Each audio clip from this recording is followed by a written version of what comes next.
Captain Noemi, kayo na po magbigay sa amin ng update, no? Kasi nga, grabe ang lakas ng hangin at ulan itong si Bagyong Uwan.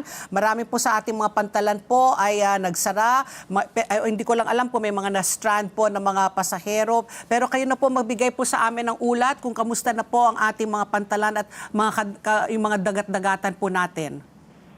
Yes, tama po kayo. As of 8 a.m. po ngayon, meron po tayong 130 ports na affected. So ito po yung may mga stranded passengers at mga barko at mga motorboats na nag-take shelter.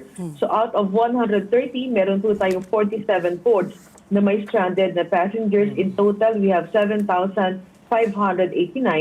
At ang nakikita po natin na area na malaki po ang stranded na pasahero ay sa area po ng sa area ng Bicol, particularly sa may Matnog Port. Okay. And itong mga stranded na passengers po, meron na ho ba kayo nakukuhang mga clearance po mula sa Pag-asa kung kailan sila papayagan na lumakbay? Meron na ho bang more or less update until when you will be postponing itong mga pagta-travel, sea travel? As of the moment, ganun pa rin po ang status ng ibang area. Suspended pa rin po lahat. So wala pa rin po tayo tinataas simula po kahapon hanggang ngayon. Ang polisiya naman po ng Philippine Coast Guard, pag-release po ng suspension ng ating sea travel ay kung wala na po nakataas na signal, na warning signal sa area po ng panggagalingan, dadaanan at pupuntahan. So once ma-cleared na po ito, second consideration po ng Philippine Coast Guard is yung gale warning po.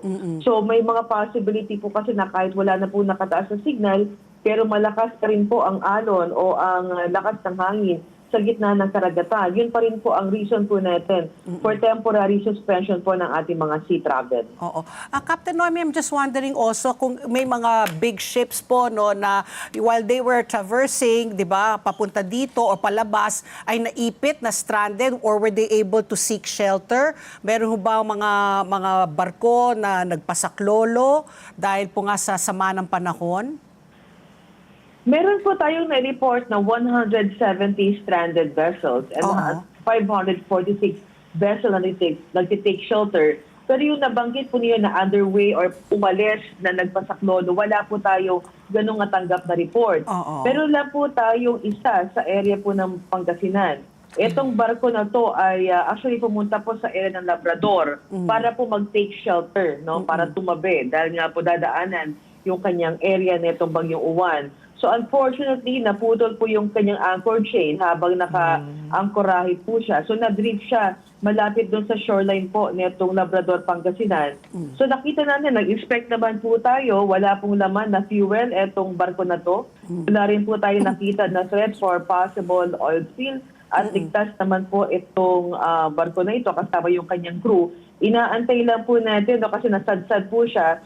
Inaantay lang po natin na gumanda ang panahon at medyo mag-high tide, then iaangat na po natin siya ulit.